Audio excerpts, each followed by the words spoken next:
So welcome to my November book haul. I am filming this video so much earlier than I expected to. I sort of had it planned to film closer to the end of the month, but I have acquired a rather large stack of books of late. I have been sent so many incredibly kind, generous gifts that I don't know what I have done to warrant, and I'm so grateful for. I bought a couple of books and I've been sent some books for publishers and they've just stacked up. I don't put any of my books into my bookshelves until I've hauled them, because otherwise I would just forget what I haven't mentioned and what I have mentioned before. So all of these books are just like sitting there and I need to tidy them up. I need to put them on the bookshelves. There's too many just sitting waiting to be hauled, and this is always just like a fun, sort of easy, casual, chill video to film that I know you all tend to enjoy and works for me, especially when I've got a busy schedule and it's more difficult to film the videos that take more planning. So I thought, you know, I would take advantage of a little spare half an hour I have in my day and show you all the books that are new on my shelves. As always, I will start with the books that I have bought myself recently, and the first one was a treat to myself.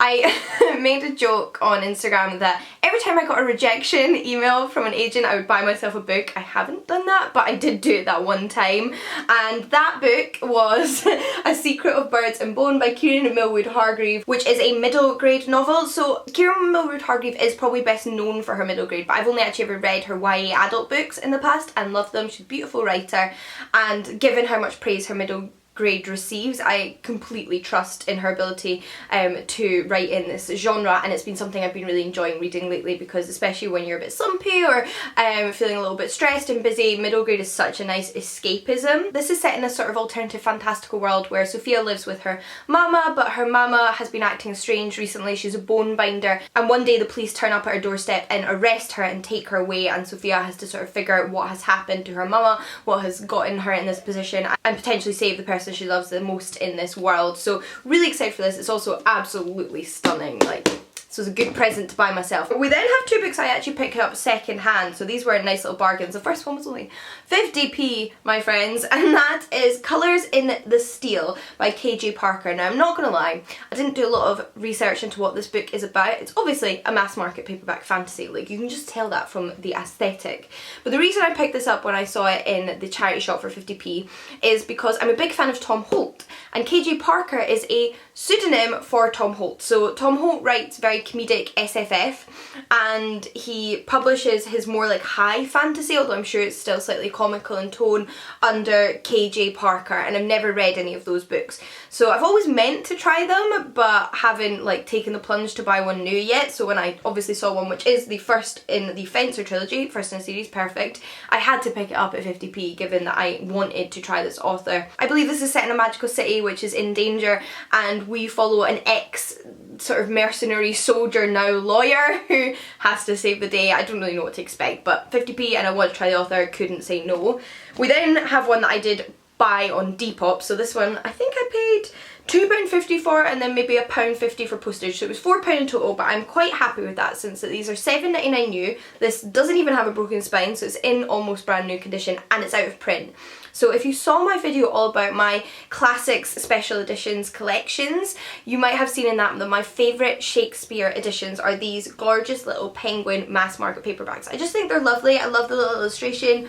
I love the way they all look together on my shelves, and I only have a few. In that video, however, some of you did suggest I look on eBay and Depop, which I don't know why I hadn't thought to do in the past. Like, I'd looked for them in charity shops and picked one up in charity shops in the past, but never thought to look online.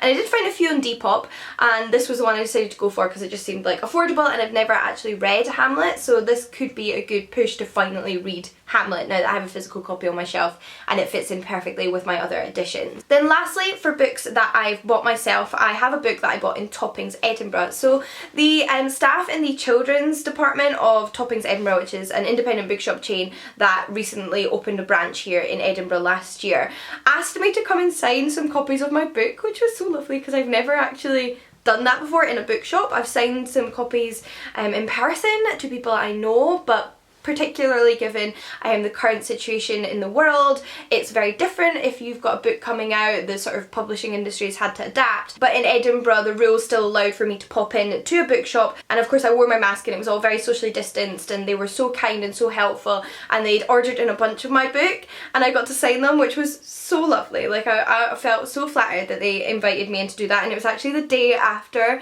I won the Breakthrough Author Award from the Books Are My Bag Reader's Choice Awards. So it was all just like a real exciting couple of days as a writer and with my children's book, so that was lovely. And of course once I was in the bookshop I had to buy a book. And I decided to pick this one up on a complete whim. I'd never heard of it before, but one of the lovely booksellers also said that she'd heard really great things about it. She knew some people that had read it and I trusted her. So it is Mad, Bad and Sad, A History of Women and the Mind Doctors from 1800 to the Present by Lisa Pignanesi, and this is obviously non-fiction. I was in the non-fiction section really craving something different that I hadn't picked up before. This is a medical history book about the 1800s and the treatment of women's mental health. I'm hoping that it's going to touch on topics like hysteria and the kind of like appalling treatment that women faced in the sort of diagnosis of hysteria, because that's something I'm super interested in and I've always meant to pick up a non-fiction book about, but obviously it's also going to be quite broad and cover a few different things. So some of the topics covered in the book according to the contents page are passions, asylum, nerves, hysteria, yes it's there, sleep, sex, schizophrenia, disturbances of love, mother and child, shrink for life, rebels, body madness, abuse and drugs. It just sounds like exactly the book I've been sort of casually looking out for, and it just felt like a sign. It was the only copy on the shelves and I couldn't resist. So those are the books I bought myself.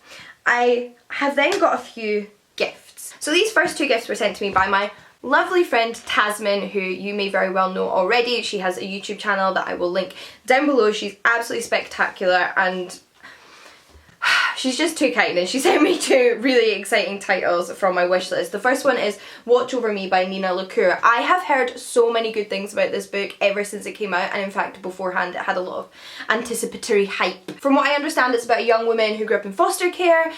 She's recently sort of aged out of the system and has been offered a position as a teacher potentially in somewhere quite rural in a farm, and she goes there expecting it to be like a new chapter in her life, but it turns out that it's haunted, and this just sounds so cool. Really excited. We then have a book I'm so excited for very different reasons, and that is Love of Frankie by Jacqueline Wilson. So I haven't read a Jacqueline Wilson book since I was a child, but I was a big fan growing up. So many of her books were my favourites as a child and a teenager really. She's been writing for such a long time, so many incredible books on such incredible topics. And this book is summed up by this little subheading here, which is falling in love for the first time. It's a girl thing. So this is basically the Jacqueline Wilson book I wish I'd had as a kid. I read a lot of her like girls series, which do deal with like first romances and slice of life, as well as the more serious aspect of life for younger people, but this one is obviously about an FF romance. It may also deal with coming out, and this makes me so happy that this exists now for more younger readers who are of the sort of right generation to pick this up at a young age. It's so beautiful as well. Look at the inside. I'm so pleased to have this, and I definitely think this is the perfect Jacqueline Wilson book to read as an adult, having been a big fan of her as a kid, so thank you so much, Tasmin. I then have two books that were very kindly sent to me by my friend Molly here on YouTube, so her channel will also be linked down below. She's also spectacular and wonderful and fabulous and creates wonderful content. She sent me two books because apparently everyone is just feeling very generous at the moment, so thank you so much, Molly. But Molly sent me Girl, Serpent, Thorn by Melissa Basher-Doust. This sounds so good. This is a new fantasy novel which I just have been so excited about ever since I heard it was coming out.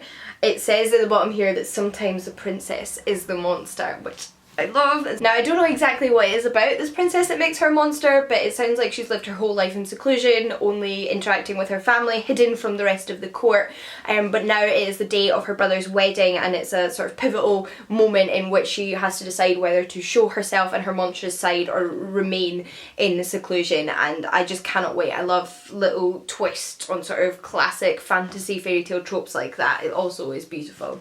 We then have War Girls by Tochi Onyebuchi Gucci, and you can probably tell from the cover of this one that it's sci-fi. Like, this is a sci-fi cover, look at that. In fact, the year is 2172. Climate change and nuclear disaster have rendered much of Earth unlivable. The lucky ones have escaped to newly formed space colonies, but those remaining are left to deal with the aftermath. A civil war between Nigerians and Biafrans over mineral-rich land is wreaking havoc on the country. Battles are fought using flying deadly robots, and soldiers are outfitted with bionic limbs and artificial organs meant to protect them from the harsh radioactive environment. Survival has become the only way of life.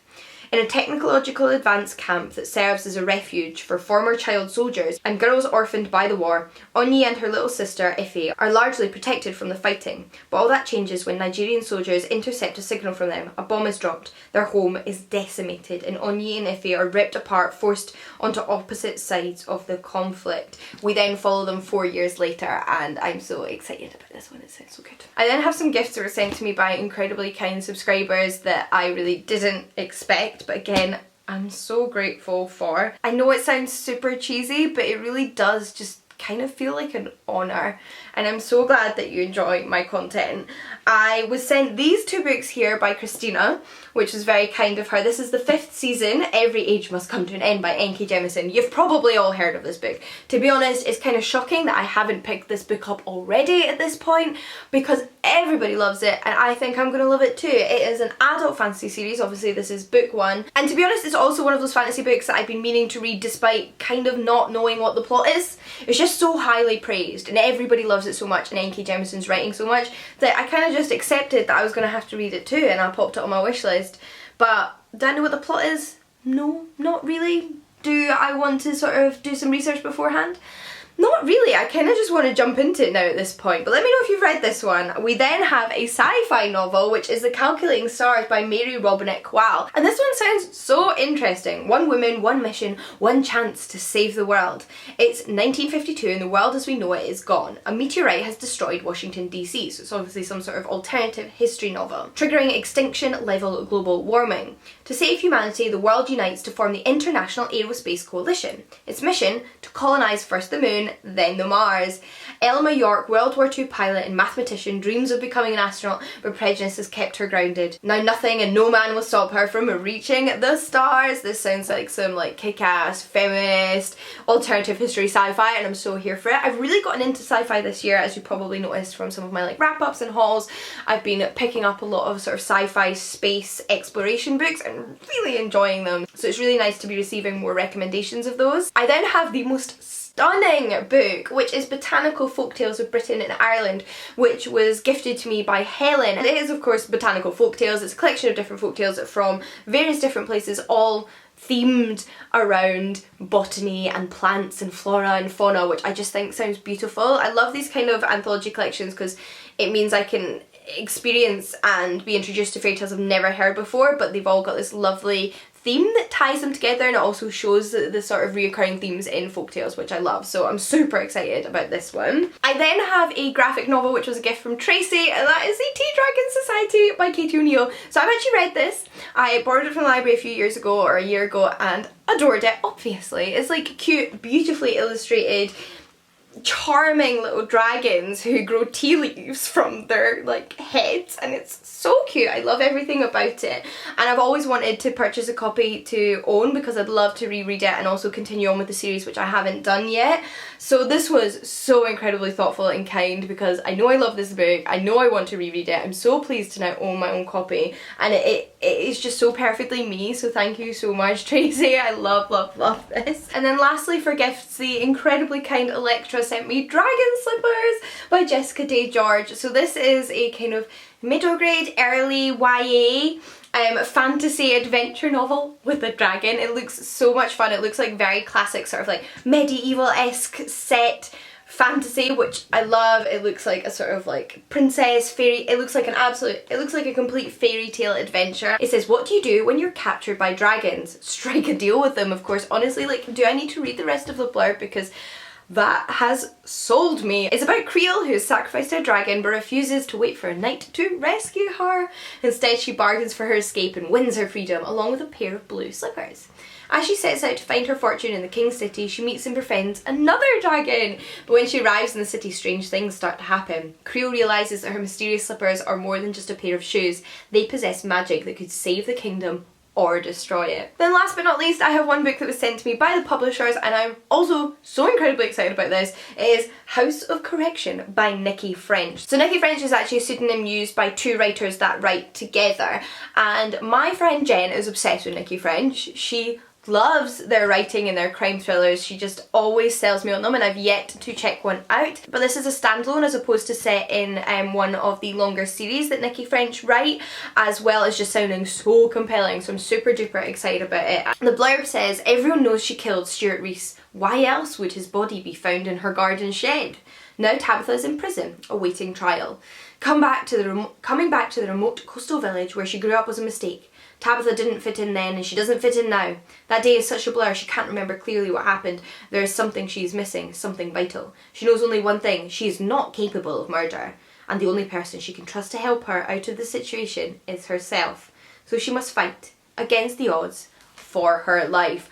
I love this. I love a post sort of crime, post like sort of murder mystery where you don't know who did it. Is the narrator unreliable or not? And even the narrator doesn't know what happened because they've lost their memory. I think it's such a fun concept. So this just sounds brilliant. I know Jen really enjoyed it, and I trust her opinion. So those are all the books that I wanted to show you in this video. I can now put them all back on my shelves and get on with reading them. So thank you again to everyone who sent me a gift, and also thank you so much to everyone who voted for me in the Books Are My Bag Reader's Choice Award, because I wouldn't have won if you hadn't voted for me, so that's incredible, and I'm so glad so many of you are enjoying or are excited for my children's book. But until next time, happy reading, and I'll see you all again soon. Bye everyone!